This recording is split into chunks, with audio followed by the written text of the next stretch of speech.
اور ہمیں جواب یہ نظر آ رہا ہے کہ نہیں، یہی کروائیں گے۔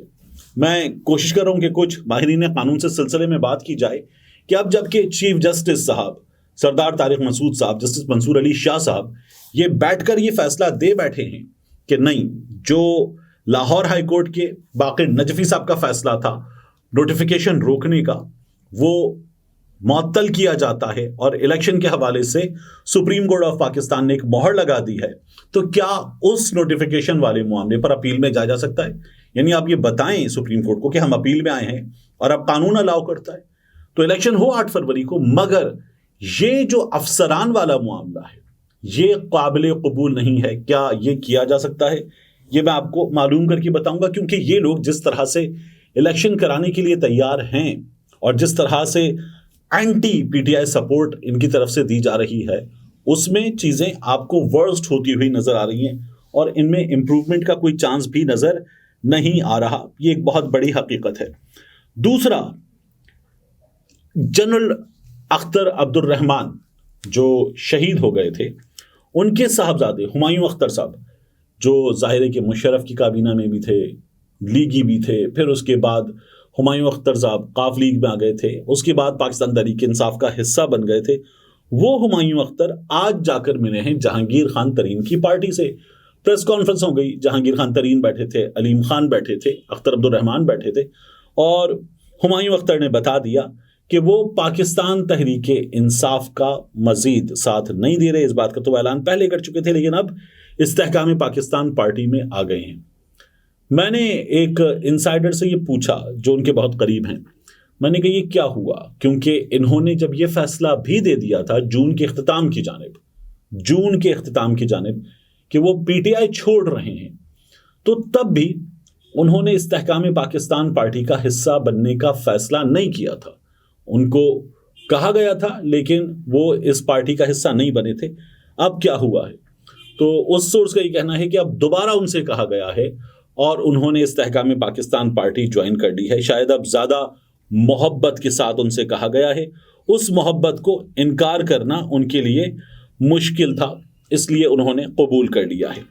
یہ ہمایوں اختر عبد الرحمان صاحب جو ہے نا، ہمایوں اختر صاحب، کیونکہ اختر عبد الرحمان کے صاحبزادے اس لیے غلطی میں کر گیا، تو ہمایوں اختر صاحب کیا کہتے تھے 9 مئی ہو گیا اس کے بعد کیا کہتے تھے؟ دیکھیے، یہ صاحب 12 مئی کو کہتے تھے اس وقت حکومت انسانیت کی بدترین تذلیل کر رہی ہے، قوم کی ماؤں اور بیٹیوں پر مرد اہلکار وحشیانہ تشدد کر رہے ہیں، شیریں مزاری اور یاسمین راشد جیسی سینئر سیاستدانوں کو رات کے اندھیرے میں گرفتار کر کے نامعلوم جگہوں پر منتقل کیا جا رہا ہے، اقتدار کی لالچ اور کرپشن بچانے کی کوشش میں ملک کو کھائی میں دھکیلنے سے بھی گریز نہیں کیا جا رہا، عدالتیں عوام کے حقوق بحال کروائیں۔ یہ 12 مئی کو کہتے تھے۔ یہی ہمایوں صاحب جو ہیں وہ مئی کی 27 تاریخ کو کہتے تھے کہ قیام پاکستان سے لے کر آج تک ہمارے خاندان کا پاک فوج سے لازوال تعلق قائم ہے۔ اب اس کو بہت غور سے سنیے گا، ایک ایک لفظ، یہ بہت امپورٹنٹ میسج ہے۔ اور شہید اختر عبد الرحمان جس فوج کے جرنیل تھے اس پر ہمیں فخر ہے اور ہمیشہ رہے گا۔ 1948 کی جنگ ہو یا 1965 میں دفاع لاہور اور جہاد افغانستان سمیت دہشت گردی کی طویل اور کٹھن جنگ میں ہمارے آفیسرز اور جوانوں نے اپنا لوہا منوایا ہے اور پاکستان کا دفاع ناقابل تسخیر ثابت کیا ہے۔ ہمارے شہداء کا لہو اور قربانیاں یہ قوم کبھی فراموش نہیں کرے گی۔ 9 مئی کے واقعات نے پوری قوم کی طرح ہمارے خاندان کو بھی شدید افسردہ کیا ہے اور وہ اس کی جتنی مذمت کی جائے کم ہے۔ یہاں پر یہ 9 مئی کی پوری مذمت کریں، آگے سنیے۔ ہماری پرورش چھاونیوں اور ایسے ہی گھروں میں ہوئی ہے جہاں جلاؤ گھراؤ کے افسوسناک واقعات ہوئے اور یہ سب ہمارے لیے انتہائی تکلیف دہ تھے۔ موجودہ حکومت کو یہ 9 مئی کے حوالے سے 27 مئی کو کہہ رہے ہیں، موجودہ حکومت کو ان اندوہناک واقعات سے سیاسی فائدہ حاصل کرنے کی کوشش نہیں کرنی چاہیے۔ 9 مئی کی مذمت کر کے یہ کہہ رہے تھے کہ حکومت سیاسی فائدہ حاصل کرنے کی کوشش کر رہی ہے۔ پاکستان کی قوم نے ہمیشہ افواج پاکستان کا بے انتہا احترام کیا اور مجھے یقین ہے کہ قوم اور اس کے محافظوں کا یہ محبت بھرا رشتہ قائم رہے گا۔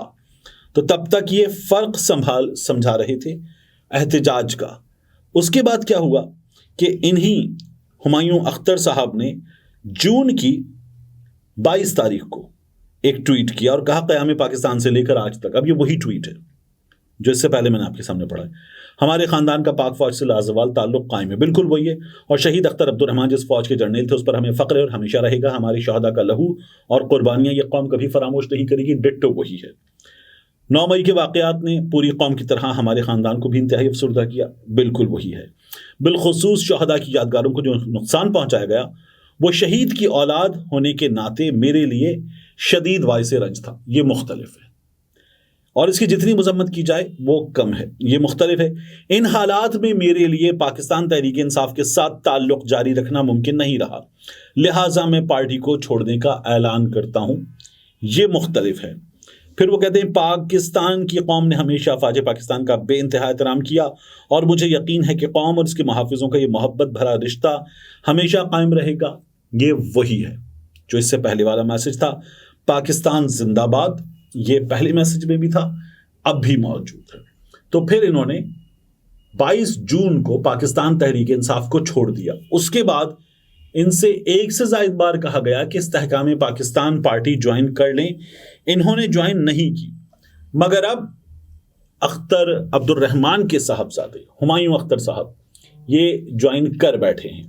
اور یہ جوائن کرتے وقت انہوں نے جو باتیں کی وہ آپ کے سامنے ظاہر ہے, ان کو دہرانے کی ضرورت نہیں ہے. لیکن 9 مئی کے بعد بار بار ٹیلی ویژن پر آ کر, سوشل میڈیا پر آ کر نون لیگ کی کارکردگی بتاتے ہوئے, پاکستان تحریک انصاف کی کارکردگی سے موازنہ کرتے ہوئے ہمایوں اختر صاحب مسلسل پاکستان تحریک انصاف کے ساتھ تھے. اب ہمایوں اختر صاحب کا موقف بدل گیا ہے. بہت سارے لوگوں کا موقف بعد میں بدلا ہے, تو ان کا موقف بھی بعد میں بدلا ہے. حالانکہ یہ ان بہت سے لوگوں کی طرح پاکستان تحریک انصاف کے ساتھ آخر وقت تک رہے تھے. اب ایک اور چیز دیکھیے, اسی استحکام پاکستان پارٹی کے حوالے سے ایک اور چیز. وفاقی وزیر تھے فواد چودھری صاحب. پھر فواد چودھری صاحب جو ہے وہ 9 مئی سے پہلے ہی مشکلات میں آ گئے تھے, اور اس کے بعد فواد چودھری صاحب جو ہے وہ گرفتار ہوئے. اب ان کے حوالے سے کیا خبر آئی ہے آج, جب ان کو نیب نے بھی گرفتار کر لیا ہے, کہ فواد چودھری کو کرپشن کیس میں گرفتار کیا گیا. انہیں اب عدالت میں پیش کیا جائے گا. تمام ویب سائٹس نے اور بعض ٹیلی ویژن چینلز نے خبر دی استحکام پاکستان پارٹی کے رہنما اور سابق وفاقی وزیر فواد چودھری کے وارنٹ چیئرمین نیب نے جاری کیے. ان کو لکھا جا رہا ہے استحکام پاکستان پارٹی کا رہنما. فواد چودھری صاحب سے میری خود ذاتی طور پر بات ہو چکی تھی. فواد چودھری صاحب نے کہا کہ میں نے جوائن نہیں کیا. یہ بھی, اور ایک اور موضوع, کیونکہ ابھی وہ اس بارے میں کھل کر بات نہیں کر چکے, تو انہوں نے بھی کہا تھا کہ اگر ہمارے عہدوں کا بھی اعلان کر دیا جائے کہ ہمیں اس پارٹی میں یہ عہدہ ملا ہے, تب بھی ہم نے جوائن نہیں کیا. تو یہ ان کا حال تھا. پھر آپ کو یاد ہے کہ فردوسہ شقاوان صاحبہ, انہوں نے کیا کہا تھا؟ انہوں نے کہا کہ فواد صاحب فیصلہ کریں, یہ فیصلہ نہیں کر پا رہے. ان کی کنفیوژن ان لوگوں کو بڑی بری لگ رہی تھی. پھر فواد چودھری صاحب کا جو معاملہ ہے وہ ہمیں اب یہاں پر نظر آیا, اور فواد صاحب اب گرفتاری کے بعد اس جگہ اس جگہ یہاں وہاں شٹل کاک بنے ہوئے ہیں. تو یہ ان کی سچویشن ہے. انہیں استحکام پاکستان پارٹی کا رہنما میڈیا کے لوگ بتا رہے ہیں, حالانکہ فواد چودھری آن ریکارڈ کہہ چکے کہ انہوں نے استحکام پاکستان پارٹی جوائن نہیں کی, لیکن میڈیا یہ بتا رہا ہے. تو یہ صورتحال ہے. اب اس میں ایک اور چیز ہے. فواد چودھری صاحب کی اہلیہ جو ہیں ہیبا فواد صاحبہ, وہ 18 تاریخ کو پہنچ رہی ہیں جہلم, اور وہ جہلم پہنچ کر فواد چودھری صاحب کی کیمپین کا اعلان کر رہی ہیں, اور وہاں سے وہ آگے بڑھیں گی, اور فواد چودھری صاحب کا جو الیکشن کا مقدمہ ہے وہ عوام کی عدالت میں چلائیں گی, اور عوام سے کہیں گی کہ فیصلہ فواد چودھری کے حق میں دیں. آج بھی جب فواد چودھری کو گرفتار کر کے لے جایا جا رہا تھا تو ہبا صاحبہ وہ ان کے ساتھ موجود تھیں. پھر انہوں نے ٹویٹر پہ ڈالا قید میں تھے سارے پرندے, اور فواد چودھری صاحب جو ہیں وہ وہاں سے لے جائے گئے. یہ ہم نے دیکھا تھا. ہبا صاحبہ ان کا مقدمہ اس وقت سوشل میڈیا پہ بھی لڑ رہی ہیں, میڈیا پہ بھی لڑ رہی ہیں, اور جہلم جا کر بھی لڑنا چاہتی ہیں. یہ مقدمہ پہلے بھی میں نے آپ سے کہا تھا, آپ میں سے بعض لوگوں نے ڈس ایگری کیا. ہبا صاحبہ سب سے بہتر انداز میں لڑ سکتی ہیں. اب خبر یہ ہے کہ اس بات کا قوی امکان ہے, یاد رکھیے گا, اس بات کا قوی امکان ہے کہ فواد چودھری یہ الیکشن لڑیں گے جہلم سے آزاد, اور انہیں پاکستان تحریک انصاف کی حمایت حاصل ہوگی. آزاد الیکشن لڑیں گے, لیکن اس بات کا شدید اور قوی امکان ہے کہ انہیں پاکستان تحریک انصاف کی حمایت حاصل ہوگی. ملتے ہیں انشاءاللہ آپ سے اگلی ویڈیو میں.